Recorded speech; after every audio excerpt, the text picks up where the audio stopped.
네, 회의를 속개하겠습니다. 먼저 정청래 당대표의 모두 발언이 있겠습니다. 이재명 정부의 출범으로 국가가 정상화되기 시작했습니다. 이재명 정부 출범 6개월을 국민과 함께 축하합니다. 윤석열의 내란 사태로 송두리째 무너진 헌정 질서와 민주주의를 바로 세우고 국가 정상화의 한 길로 쉼없이 달려온 6개월입니다. 국민의 평범한 일상을 빠르게 회복하고 혼돈에 빠진 국정 전반을 일대 쇄신했던 6개월입니다. 무너져 내린 민생 경제의 숨통을 틔우고 성공적인 한미 관세 협상 등을 통해 우리 기업의 수출의 날개를 달아준 6개월입니다. 외교 무대에서도 대한민국이 정상적인 민주주의 국가임을 당당하게 선언하고 경주 에이펙 정상회의도 성공적으로 치러낸 외교 만점의 6개월입니다.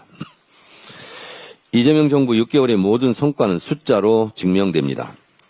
올해 3분기 경제 성장률이 1.3%로 무려 15분기 만에 최고 기록을 달성했습니다. 이재명 대통령 취임 이전에는 2,500대였던 우리 코스피도 4,000대를 오르내리며 내년에는 코스피가 5,000을 넘어 6,000도 달성할 수 있을 것이란 전망까지 나오고 있습니다.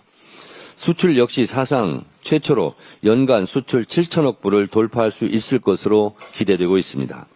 뿐만 아니라 대한민국을 AI 3대 강국으로 도약시키기 위한 만반의 준비도 착실히 갖췄습니다.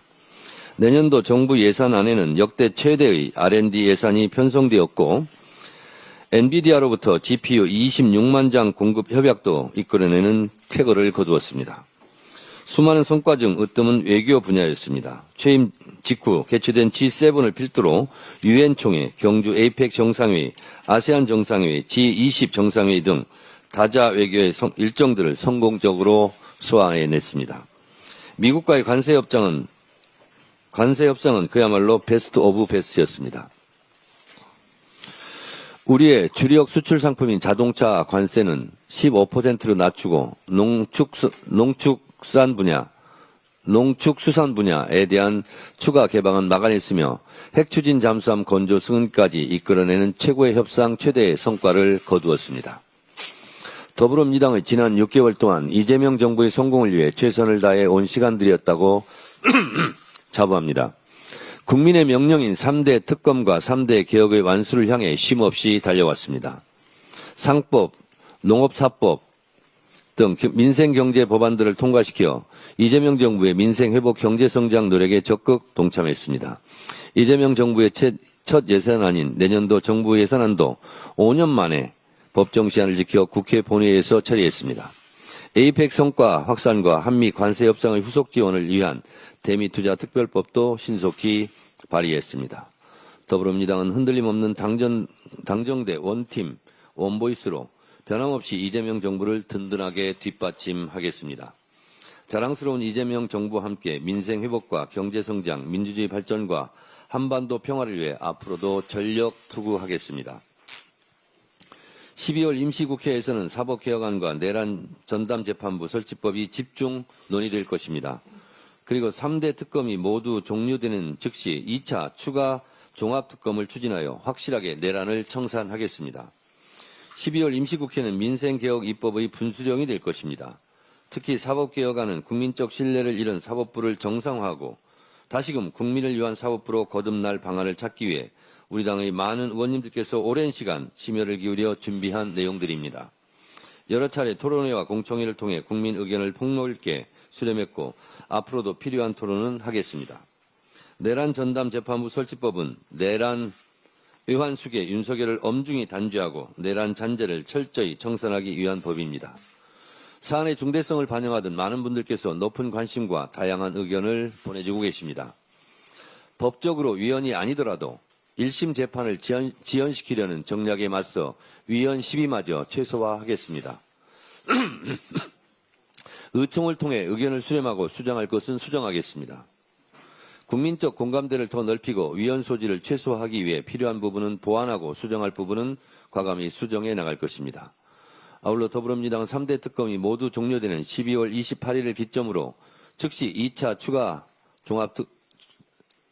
추가 종합특검을 추진하여 내란의 잔재를 끝까지 파헤치고 모든 책임을 낱낱이 단죄할 것입니다. 내란의 티끌마저 법정에 세우겠습니다. 내란 청산의 발걸음은 단 한 발짝도 물러설 수 없고 단 한순간도 늦춰질 수 없습니다. 더불어민주당은 확실한 내란 청산과 사법개혁으로 대한민국 민주주의와 사법정의를 바로 세우는 그날까지 전진 또 전진하겠습니다. 중앙위원 총 596명 중 373명이 참여한 이번 투표에서 공천 룰 개정이 담긴 개정안은 찬성 297명, 찬성률 80%, 1인 1표제가 담긴 개정안은 찬성 271명, 찬성률 73%였지만 부결되었습니다. 깜빡 잊고 투표를 못해 죄송하다. 투표 종료 시간이 3시인 줄 몰랐다는 뒷얘기를 듣고 만감이 교차했습니다. 80%, 73%의 찬성률로 보면 통과되었겠지만 투표 참여 저조로 무산됐습니다. 중앙위의 결정을 존중합니다. 당원 여러분께 다시 한번 사과드립니다. 지방선거 공천에 관한 당원 개정안은 수정안을 발의해 신속하게 재부의해서 처리하겠습니다. 기존 광역기초비례 후보자 선출 시 100% 권리당원 경선을 기초비례의 경우 상무위원 50%, 권리당원 50%로 수정하기로 방금 전 최고위에서 의결했습니다. 당무위와 중앙위를 거쳐 지방선거에 차질이 없도록 최선을 다하겠습니다. 당무위와 중앙위원 여러분들의 적극적인 참여와 협조를 기대합니다. 당원 주권 정당의 오랜 꿈이었던 1인 1표제는 이번에는 재부의하지 않기로 했습니다. 그러나 꿈조차 포기할 수는 없습니다. 나라의 주인이 국민이듯이 당의 주인은 당원입니다. 앞으로 어떻게 할 것인가는 당원에게 뜻을 물어 길을 찾겠습니다. 당의 주인인 당원들이 가라시는 길로 가겠습니다. 이상입니다. 다음은 김병기 원내대표의 발언이 있겠습니다. 이재명 정부 6개월 빛나는 성과가 많았습니다만 오늘은 외교 분야에 대해 말씀드리겠습니다. 대통령실 출입기자들이 뽑은 가장 잘한 일 1위에 한미 관세 협상 타결이 뽑혔습니다. 외교 안보 성과가 상위권을 채웠습니다. 이재명 대통령께서는 취임 직후부터 G7, UN, ASEAN, APEC, G20를 연달아 완주하며 멈춰있던 정상외교의 시계바늘을 다시 돌리셨습니다. 그 결과 한국 외교는 참여자가 아니라 의제를 만드는 외교로 당당히 복귀하였습니다. 대통령님이 제시한 핵심 광물 공급망, 글로벌 AI 협력, 포용적 성장 아젠다는 국제사회가 바로 적용할 수 있는 실제 해법으로 평가받고 있습니다. 외교는 의전이 아니라 국익과 민생경제의 문제라는 사실을 다시 확인한 외교였습니다. 한미 관세협상 타결은 기업의 불확실성을 걷어낸 결정적 성과입니다. G20 의장국 수임도 책임있는 리더 국가로 부상했다는 분명한 신호입니다. 이제 남은 과제는 외교적 성과를 국민의 삶으로 연결하는 일입니다. 민주당은 정부와 원팀으로 움직이겠습니다. 성과를 기록하는 데서 멈추지 않고 국민이 체감하는 변화로 완성하겠습니다. 국민과 함께 지속 성장하는 대한민국, 부강한 대한민국의 비전을 현실로 만들겠습니다. 우리 안보를 위협하고 기술을 노리는 위협에 맞설 장치를 드디어 제대로 갖추었습니다. 지난 3일 법사위에서 간첩법 개정안이 통과되었습니다. 이제 본회의 처리만 남았습니다. 사실 이 법은 제 개인적으로도 오랜 수건이었습니다. 대한민국의 안보를 저해하는 적들을 간첩죄로 의율조차 못한다는 것이 이해하기 힘들었었습니다. 오랫동안 손대지 못했던 조항을 현실에 맞게 정비한 것입니다. 안보를 위해하는 적들은 물론 해외 기업이나 외국 기관이 군사 전략 기술에 접근하려는 시도에 단호하게 대응할 수 있는 근거가 마련되었습니다. 기술이 안 보이고 정보가 국력인 시대에 뒤늦게나마 꼭 필요한 안전장치를 채운 셈입니다. 산업 현장의 절박함도 담았습니다. 우리의 첨단 기술을 노리는 해외 스파이 활동이 갈수록 교묘해지고 피해는 걷잡을 수 없이 커지고 있습니다. 처벌이 약해 적발돼도 큰 부담이 없다는 인식이 퍼진 것이 기업들의 가장 큰 불만 사항이었습니다. 모든 경제 안보 영역을 포괄하지 못했지만 전략 기술을 지킬 최소한의 방편은 확보했다 할 수 있습니다. 이번 간첩법 개정은 여야 의원들이 국익을 중심에 놓고 힘을 모았고 민주당도 그 필요성을 강하게 뒷받침한 결과입니다. 기술 주권을 지키는 문제에 정치적 계산이 끼어들 이유는 없습니다. 민주당은 앞으로 더 과감하게 계속해서 보완하겠습니다. 첨단 산업 경쟁은 이미 국가의 생존 싸움입니다. 국가 핵심 기술과 산업 기반이 어떤 유업에도 흔들리지 않도록 제도적 울타리를 더 두텁게 구축하겠습니다. 이상입니다. 다음으로 이현주 최고위원의 발언이 있겠습니다.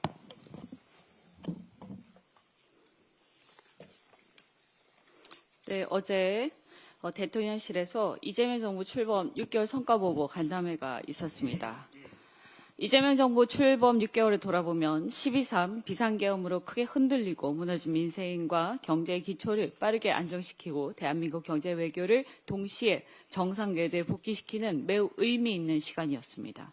특히 눈에 띄는 점은 이재명 정부가 성장과 분배, 시장과 국가의 역할을 이분법으로 나누지 않고 실용적으로 결합해서 경제 운영의 새로운 균형 모델을 제시하고 있다는 점입니다.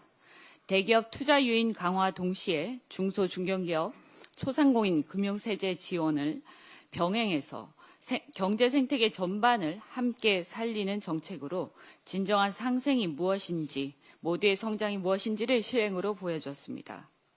또한 반도체, 에너지 전환 등 미래 첨단 산업에 대한 국가 투자 확대를 통해서 중장기 성장 동력을 본격적으로 확보하기 시작했습니다. 에이펙의 성공적인 개최, 한미 관세 협상 타결과 함께 한미 관계를 과거의 안보 중심 동맹에서 포괄적 전략 동맹으로 더욱 굳건히 하고 한일 협력을 강화했으며 한중 관계를 복원했습니다. 이후 동남아, 중동 등 주요 교육 파트너와의 정상 외교를 재가동했고 원전, 방산, 조선협력 외교를 확대하는 등 국익 중심 실용 외교의 가시적 성과를 거뒀다고 생각합니다. 산업, 통상, 에너지, 문화, 체육, 관광 등 외교가 하나로 맞물린 통합형 경제 외교 체계를 실질적으로 작동시키기 시작했다 이렇게 생각합니다. 이념이 아니라 실력으로 평가받는 일하는 정부, 유능한 실용 정부의 출발선이었습니다. 우리 민주당 지도부도 남은 임기 동안 정책 입법과 예산 지원을 통해서 이재명 정부의 성공을 든든히 뒷받침하겠습니다. 오늘 전국 법관 대표회의에서 내란 전담재판부 설치, 법 왜곡죄 도입 등 사법제도 개편안에 대해서 논의할 예정이라고 합니다. 벌써 12.3 비상계엄 이후 1년이 지났습니다. 조희대 대법원장이나 지기현 판사 등 일부 판사들에 대한 국민적 불신 등 여러 걱정이 있으면서도 지켜봤습니다만 내란 사건처럼 헌정질서가 파괴된 사건이 1년이 지나도록 1심도 끝나지 않는 것은 정상이 아니라고 생각합니다. 많은 국민들이 내란 종식이 혹여라도 제대로 안 되는 거 아닌가 해서 갈수록 걱정이 커져갑니다. 그런데 지난주 전국 법원장 회의에서는 내란 전담 재판부에 대해 정책 중립성, 사법부 신뢰 훼손, 위헌성 등을 논의했다고 합니다. 위헌성 문제는 엊그제 대통령실에서도 지적한 바 있고 잘못되면 위헌 시비로 내란의 조기 종식이 오히려 어려워질 수 있기 때문에 당연히 여러 문제 제기를 검토해서 수정, 보완해야 한다고 생각합니다. 그러나 정치적 중립성이나 사법부 신뢰 훼손을 사법부 측에서 얘기하는 것은 뭔가 본말이 전도된 듯해서 대단히 유감스럽습니다. 87년 민주화 이후 거의 50년간 지금 진행되고 있는 윤석열과 그 일당에 대한 내란 및 외환 사건보다 더 헌정질서 사상 심각한 재판이 있었습니까? 윤석열 일당은 비상계엄을 선포해 법관을 체포하고 사법권도 군이 장악하려 했는데 그보다 더 사법부를 농락한 사건이 있었습니까? 그런데 그날 밤 조희대 대법원장과 고위 법관들께서는 헌정질서를 지키기 위해서 사법부를 지키기 위해서 도대체 무슨 일을 어떻게 하셨습니까? 우리 민주당을 비판하거나 우려하시기 전에 가슴에 손을 얹고 생각해 보시기 바랍니다. 12.3 비상계엄 선포 직후 조희대 대법원장은 법원행정처 긴급 간부회의를 소집했지만 그 이후에 12.3 비상계엄의 위헌성에 대해서 침묵을 지켰습니다. 올해 5월이 되어서야 6개월이 지난 이후 천대엽 처장을 통해서 그것도 전원으로 당일 간부회의에서 대법원장이 위헌적이라는 표현을 썼다고 주장했을 뿐입니다. 대법원장이 헌법상 계엄 선포 요건인 전시사변 또는 그에 준하는 사태를 모를 리 없고 그런 사태가 12.3 밤에 대한민국에서는 없었다는 것을 어린아이도 다 아는 일인데 그조차도 판단하지 않는 건지 못하는 건지 침묵을 지켰던 사법부를 누가 신뢰하겠습니까? 더구나 그렇다면 당일 밤에 간부회의에서 조희대 대법원장은 무엇을 상의한 것입니까? 적어도 소극적으로라도 계엄에 협력하는 방안을 상의했다고 의심되지 않겠습니까? 이러니 국민들이 볼 때 조희대 대법원장 하에서 재판의 중립성이나 사법부 신뢰는 이미 무너진 것입니다. 따라서 조희대 대법원장은 헌법 앞에 양심이 있다면 진작에 물러났어야 합니다. 그런데 그런 대법원장 지휘 하에 사법부가 내란을 재판하고 내란 혐의자들이 영장을 심사하고 있습니다. 이것은 말이 안 되는 일이라고 생각합니다. 더구나 그 당시 내란 수계 윤석열 석방 결정을 했던 직위원 판사가 내란 사건 담당 법관으로 있고 조희대 대법원장은 이를 그대로 방치하고 있습니다. 벌써 1년이 지났습니다. 그러니 오늘 법관회의에서는 내란 전담 재판부와 법 왜곡죄 등을 논하기 이전에 우선 이렇게 내란에 대한 협조 의심을 살 수밖에 없는 언행을 해오면서 사법부 신뢰를 무너뜨린 조희대 대법원장과 직위원 판사 등이 물러나는 것을 건의하는 것이 순리라고 봅니다. 존경하는 대한민국의 법관들께서는 그 점을 깊이 고민해 주시기 바랍니다. 우리 민주당은 지난 12.3 밤 목숨을 걸고 계엄 해제 결의를 하기 위해 국회로 달려왔습니다. 우리가 지키고자 한 것은 헌정 질서, 당연히 사법부의 독립이 포함되어 있습니다. 우리는 대한민국 역사의 발전 과정에서 사법부가 지켜온 대한민국의 헌정사를 기억하고 감사하고 있습니다.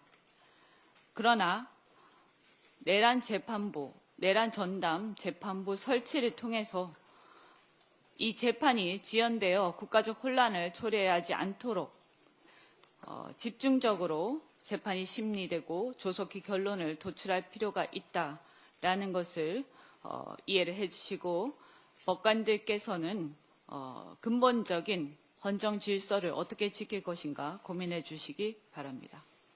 이상입니다. 다음은 황명선 최고위원의 발언이 있겠습니다. 네, 지난주 중앙위에서 당원 개정안에 부결된 것에 대해서 당 지도부 일원으로서 책임을 통감하며 당원 여러분께 깊이 사과드립니다. 중앙위 의결 요건을 제적 과반으로 높게 규정한 것은 그만큼 당내 충분한 논의와 합의가 중요하고 충분한 수기를 거쳐야 당내 민주주의가 정당성을 가질 수 있기 때문입니다. 이번 결과는 그 논의가 아직 완성되지 않았음을 보여주는 신호이기에 중앙위의 판단을 존중하고 더 깊이 토론하고 합의하는 노력을 계속해 나갈 필요가 있습니다. 특히 영남, 강원, 전략 지역의 대표성 보완과 민주적 절차에 대한 디테일한 후속적인 정비도 필요합니다. 당원 주권 정당은 토론과 합의를 기반으로 합니다. 충분히 논의되고 모두가 수용할 수 있을 때 이른 1표제는 분열이 아니라 통합과 승리를 위한 제도가 될 것입니다.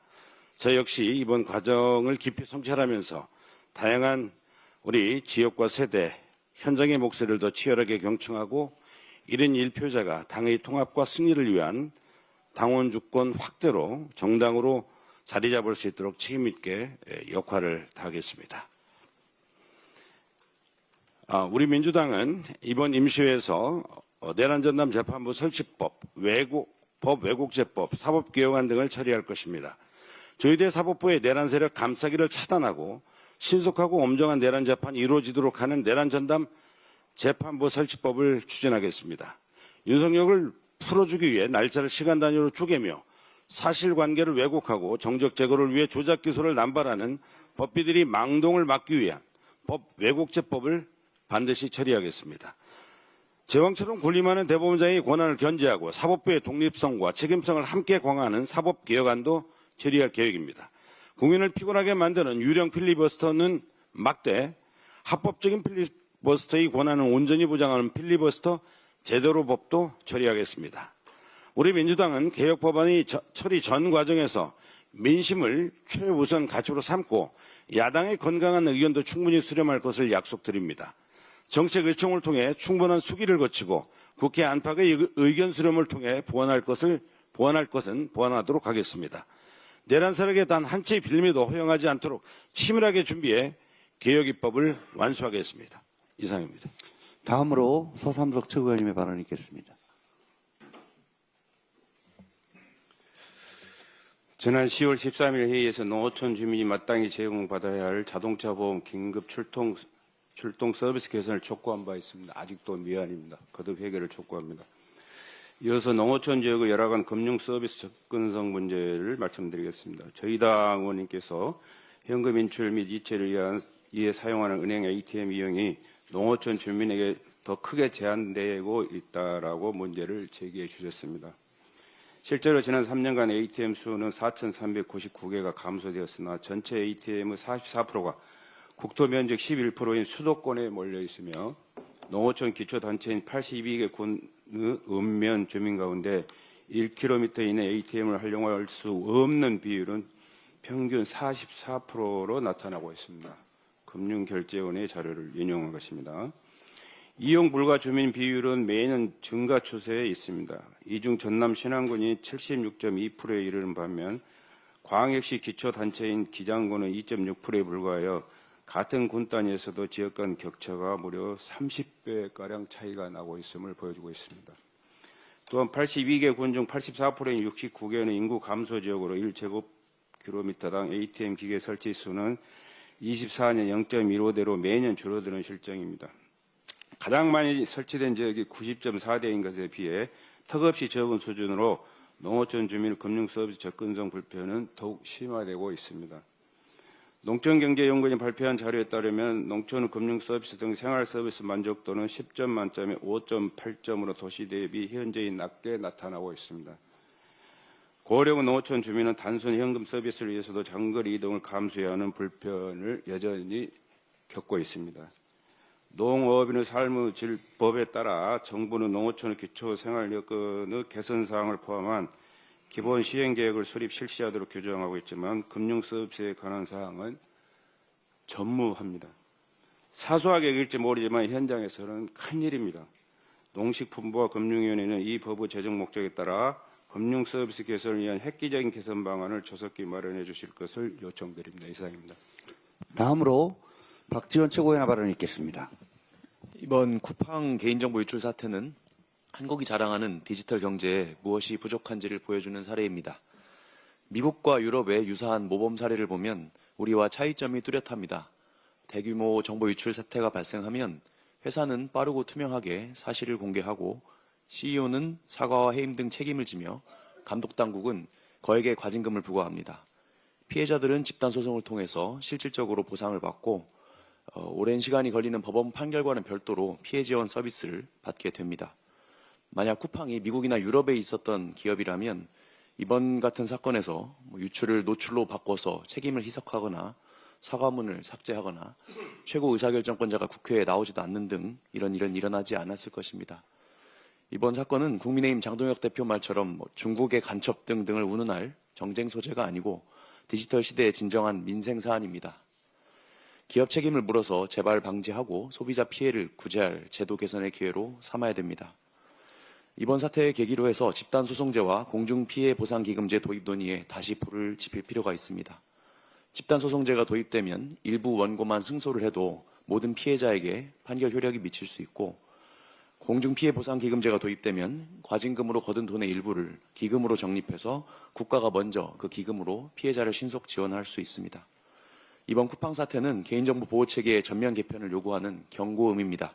민주당은 혐오를 조장하는 야당과 달리 피해자 목소리에 제도로 응답하며 기업의 책임도 끝까지 묻겠습니다. 이상입니다. 이상 발언을 모두 마치고 당대표께서 회의를 폐하겠습니다. 회의를 마치겠습니다.